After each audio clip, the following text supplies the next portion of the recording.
ये कहानी है एक नर्स की जो सिर्फ अपना काम करना चाहती थी, पर उस रात उसने कुछ ऐसा देखा जो इंसान को देखना नहीं चाहिए। रात के 2 बज रहे थे। हॉस्पिटल की कॉरिडोर्स में सिर्फ फुटस्टेप्स की आवाज़ थी और डोर्स के बीच से आती ठंडी हवा। नर्स प्रिया अपनी ड्यूटी पर थी। नया हॉस्पिटल था उसके लिए, सिर्फ तीसरा हफ्ते था।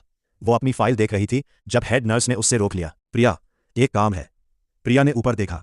हेड नर्स का चेहरा थोड़ा अजीब था। आंखों में कुछ था, डर नहीं पर कुछ और, थकान या बयान ना हो सके वाली बात।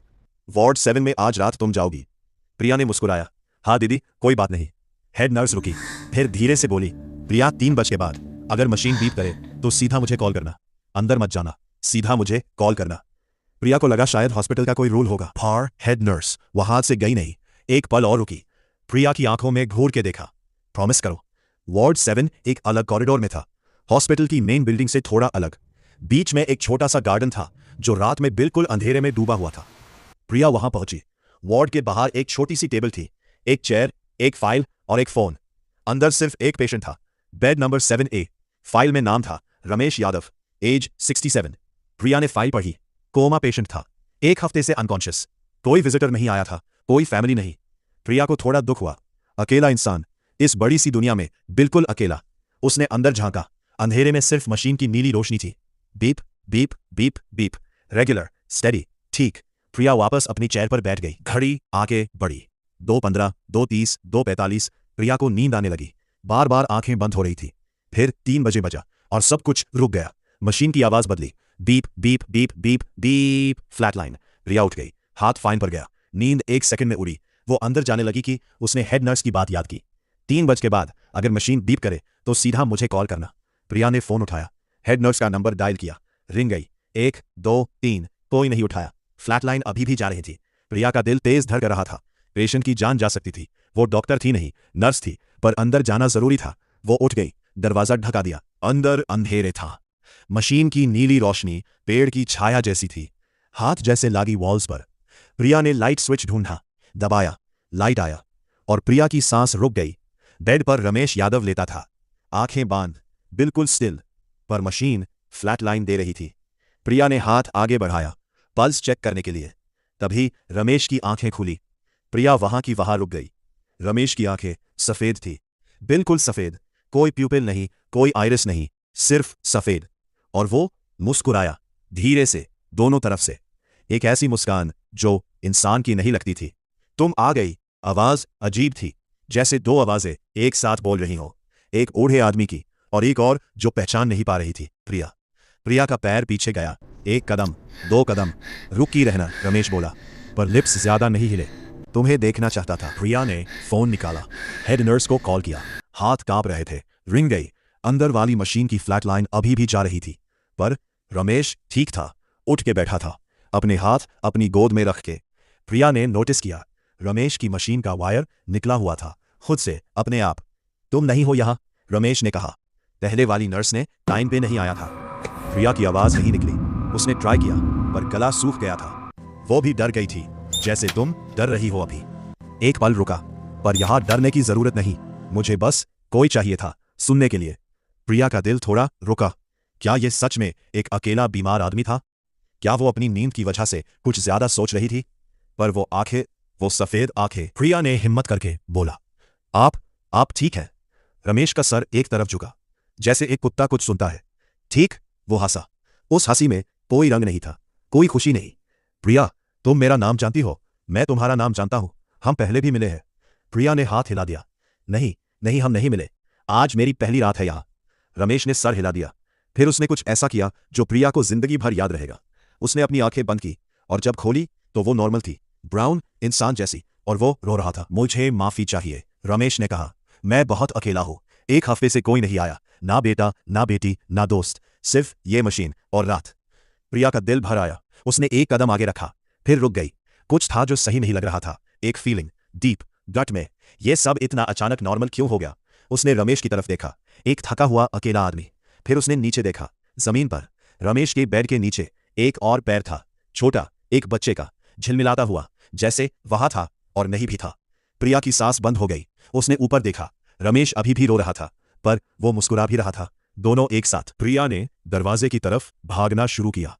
रमेश ने कुछ नहीं किया, सिर्फ बोला, वो भी यहाँ है प्रिया। वो सब जो अकेले गए, जो कोई नहीं आया देखने, वो सब वार्ड 7 में है मेरे साथ। प्रिया दरवाजे तक पहुंची। हाथ से धाका, नहीं खुला। उसने फिर धाका, और फिर नहीं खुला। वो पीठ लगा के खड़ी हो गई दरवाजे से। कमरा देखा। रमेश बेड पर था, स्टिल, आंखें बंद। Machine beep beep beep, normal, जैसे कुछ हुआ ही नहीं था। प्रिया ने एक बार और ट्राई किया, दरवाजा खुल गया। वो सीधी बाहर भागी। कॉरिडोर में लाइट्स सब ऑन थी, नर्सेस थी, डॉक्टर्स थे, नॉर्मल हॉस्पिटल। हेड नर्स दौड़ के आई। प्रिया, प्रिया कहाँ थी तुम? मैं कॉल करती रही। मशीन, फ्लैट लाइन, अंदर। प्रिया की आवाज टूटी। हेड नर्स का चेहरा पाले पड़ गया। कितने बजे? 3:15। हेड नर्स ने आंखें बंद की, एक गहरी सांस ली। प्रिया, तुमसे पहले 3 नर्सेस थी वार्ड 7 में। तीनों ने वही किया जो तुमने किया। अंदर गई, रमेश से बात की। प्रिया ने इंतजार किया। तीनों ने अगली सुबह रिजाइन कर दिया। कोई कुछ नहीं बोलता, सिर्फ चली जाती है। प्रिया ने पूछा, रमेश कौन है सच में? हेड नर्स ने एक लंबी खामोशी रखी, फिर बोली, रमेश यादव 3 साल पहले इस हॉस्पिटल में अकेले मरे थे, वार्ड 7 में, रात के 3:15 पर। तब से वो बेड खाली है, पर हर रात मशीन बीप करती है। प्रिया ने वहां से ट्रांसफर ले लिया, दूसरे शहर, दूसरे हॉस्पिटल। पर कुछ चीजें होती है जो तुम्हारा पीछा नहीं छोड़ते। आज भी जब प्रिया रात की शिफ्ट में होती है, 3:15 पर, उसका फोन रिंग करता है, अननोन नंबर।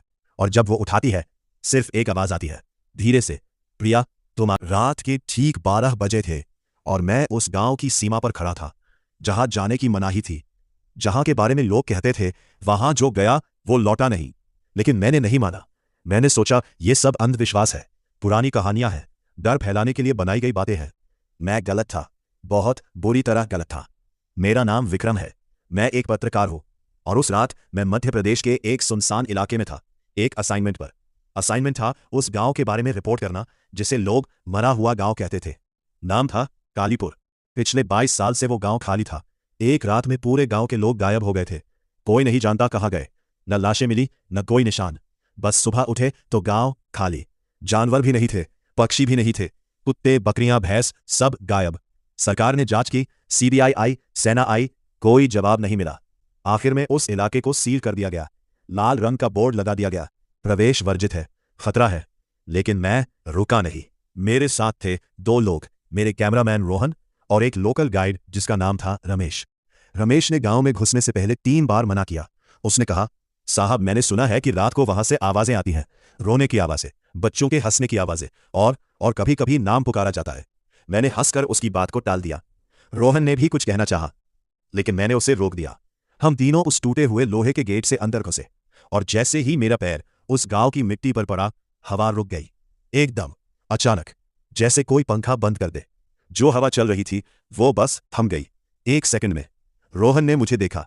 उसके चेहरे पर वो भाव था जो मैं आज भी नहीं भूल सका। रमेश ने धीमे से कहा, साहब ये गांव हमें आने देना नहीं चाहता। गांव अंदर से जैसे समय में जम गया था। घरों के दरवाजे खुले थे, बर्तन रखे थे, कपड़े सूखने के लिए डाले गए थे, 22 साल पहले, और अब भी वही थे। लेकिन सड़े नहीं थे, जले नहीं थे, बस थे, जैसे उन्हें किसी ने छुआ न हो। रोहन ने कैमरा उठाया और एक घर के अंदर झांका।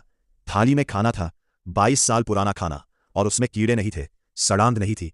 मैंने रोहन से कहा, यार ये कैसे पॉसिबल है? रोहन कुछ बोलने वाला था, तभी दूर से आवाज आई, एक बच्चे की आवाज, दादी, दादी मुझे भूख लगी है। हम तीनों एक साथ पलटे। रमेश का रंग पीला पड़ गया। उसने मेरी बाह पकड़ी और बोला, साहब चलते हैं, अभी, इसी वक्त। मैंने उसे धीरे से हटाया और आगे बढ़ा। मैं पत्रकार था, डर से पीछे हटना मेरा काम नहीं था। हम गांव के बीचों बीच पहुंचे, जहां एक पुराना कुआं था। कुएं पर पत्थर की एक पट्टी लगी थी, उस पर कुछ लिखा था, पुरानी लिखावट। रोहन ने टॉर्च मारी, मैंने पढ़ा। लिखा था, जो यहां आएगा वो यही रहेगा, जो यहां रहेगा वो हम जैसा बनेगा, जो हम जैसा बनेगा वो कभी नहीं जाएगा। रोहन ने पूछा, ये किसने लिखा होगा? रमेश की सांस रुक गई। उसने फुसफुसाते हुए कहा, साहब ये लिखावट 22 साल पहले नहीं थी। मैं यहां पहले भी आया हूं, दिन में, तब ये नहीं था।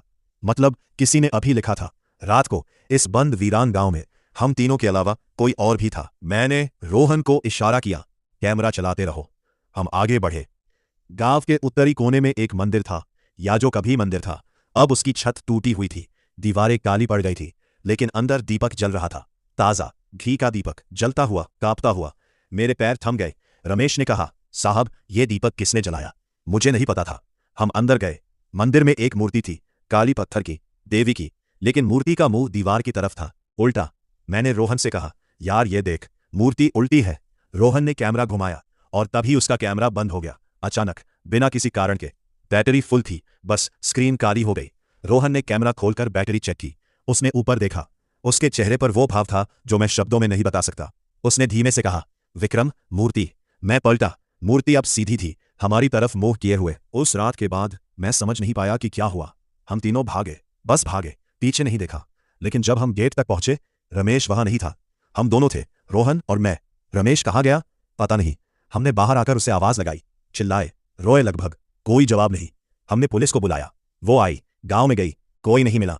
3 दिन बाद पुलिस ने रमेश की चप्पल उस कुएं के पास पाई और कुएं की उस पत्थर की पट्टी पर एक नई लाइन जुड़ गई थी। एक और आ गया। आज 5 साल बीत गए हैं। रोहन अब कैमरा नहीं उठाता, उसने पत्रकारिता छोड़ दी। मैं रात को अकेले नहीं सो पाता, क्योंकि हर रात 12 बजे के बाद मुझे एक आवाज आती है, धीमी, रमेश की। वो कहता है, विक्रम भाई, यहां बहुत अंधेरा है। कालीपुर का नाम बदल दिया गया है, लेकिन वो गांव आज भी है, और वो कुआं आज भी है, और उस पट्टी पर लिखावट आज भी बढ़ती जा रही है।